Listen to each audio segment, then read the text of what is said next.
ନମସ୍କାର ଦର୍ଶକ ବନ୍ଧୁ, ମୁଁ ଜୀବନ ସ୍ୱାଗତ କରୁଛି ମୋର ଆଜିର ଆଉ ଗୋଟେ ନୂଆ ଭିଡ଼ିଓରେ। ତ ଦର୍ଶକ ବନ୍ଧୁ, ଆମେ ଜାଣିବା ସୁଭଦ୍ରା ଯୋଜନା ଚତୁର୍ଥ କିସ୍ତି ଆସିବାର ଅଛି।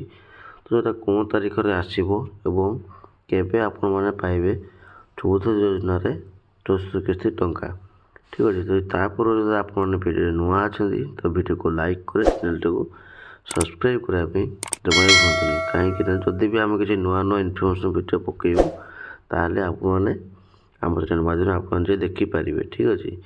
ତ ଚାଲନ୍ତୁ ଯିବା ଏବଂ ଜାଣିବା ସୁଭଦ୍ରା ଯୋଜନା ଚତୁର୍ଥ କିସ୍ତି ପଇସା ଆସିବାର ଅଛି, ସେଇଟା କେବେ ଆସିବ। ତ ଦର୍ଶକ ବନ୍ଧୁ, ଆପଣ ଜାଣିଥିବେ କି ସୁଭଦ୍ରା ଯୋଜନା ଚତୁର୍ଥ କିସ୍ତି ଅଛି।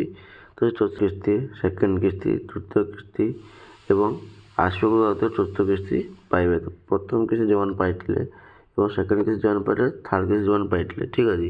ତ ତିନୋଟି କିସ୍ତି ଯେଉଁମାନେ ପାଇଥିଲେ ସେମାନେ ମଧ୍ୟ ଚତୁର୍ଥ କିସ୍ତି ପାଇବେ। କିନ୍ତୁ ଚତୁର୍ଥ କିସ୍ତି କେତେ ପାଇବେ ନା ଆପଣଙ୍କର ପ୍ରଥମ, ସେକେଣ୍ଡ, ଦ୍ୱିତୀୟ ଏବଂ ତୃତୀୟ ତିନିଟା କିସ୍ତି ଆପଣଙ୍କର ପାଇଥିଲେ ଆପଣମାନେ 5,000 ଟଙ୍କା ଲେଖା ପାଇଥିଲେ ଏବଂ ଚତୁର୍ଥ କିସ୍ତି ଆପଣମାନେ ପାଇବେ 5,000 ଟଙ୍କା ଲେଖା ପାଇବେ। ଠିକ୍ ଅଛି। ତ ଏଇ 5,000 ଟଙ୍କା ପାଇବେ ଆପଣମାନେ, ତ ସମସ୍ତେ ତ ପଇସା ପାଇବେନି। ଯେଉଁମାନେ ପାଇବେ ନା ଯେଉଁମାନଙ୍କର ସୁଭଦ୍ରା ଯୋଜନା ହିତାଧିକାରୀ, ତ ସେଇମାନେ ହିଁ ପଇସା ପାଇବେ। ଆଉ ଗୋଟେ କଥା ମୁଁ ଆପଣଙ୍କୁ କହିଦେଉଛି କି ସୁଭଦ୍ରା ଯୋଜନା ଚତୁର୍ଥ କିସ୍ତି ଆପଣମାନେ ପାଇବେ।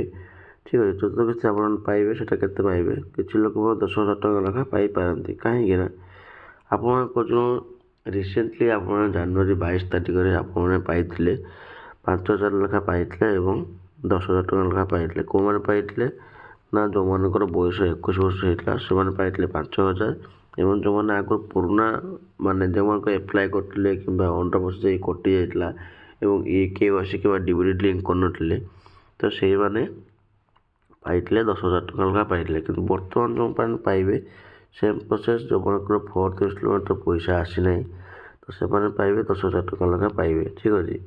ମାନେ ଆପଣମାନଙ୍କର ଯେଉଁ 18 ବର୍ଷ ଯେଉଁମାନଙ୍କର ଥିଲା ଏବଂ DBD ଲିଙ୍କ ଯେଉଁମାନଙ୍କର ହେଇନଥିଲା ତ ସେମାନେ ହିଁ ପଇସା ପାଇବେ 10,000 ଟଙ୍କା। ଠିକ୍ ଅଛି। ତ ଆଉ ଗୋଟେ କଥା କି ଆପଣଙ୍କର ଯେଉଁ ସୁଭଦ୍ରା ପଇସା ଆପଣ କହୁଥିଲେ କେବେ ଆସିବ, ସୁଭଦ୍ରା ପଇସା କେବେ ଆସିବ ବୋଲି, ତ ସୂଚନା ମୁତାବକ ବର୍ତ୍ତମାନ ସୁଭଦ୍ରା କୁହାଯାଇଛି କି ମାର୍ଚ୍ଚ ମାସ 8 ତାରିଖ ସୁଦ୍ଧା, ଠିକ୍ ଅଛି, ମାର୍ଚ୍ଚ ମାସ 8 ତାରିଖ ସୁଦ୍ଧା ଆପଣମାନେ ସୁଭଦ୍ରା ପଇସା ପାଇପାରିବେ। ଠିକ୍ ଅଛି। କାହିଁକିନା ମାର୍ଚ୍ଚ 8 ତାରିଖ ହେଉଛି ମହିଳା ଦିବସ। ତ ମହିଳା ଦିବସରେ ପ୍ରାୟ ଆପଣମାନେ ସୁଭଦ୍ରା ପଇସା ପାଇପାରନ୍ତି। ଠିକ୍ ଅଛି। କାହିଁକି ମଧ୍ୟ ପ୍ରଭାତ ପଡ଼ିଦେବୀ ଘୋଷଣା ମଧ୍ୟ କରିଛନ୍ତି କି ମାର୍ଚ୍ଚ 8ରେ ମିଳିବ ସୁଭଦ୍ରା ଟଙ୍କା। ଠିକ୍ ଅଛି। କି ମୁଁ ଆପଣଙ୍କୁ କହିଦେଲି।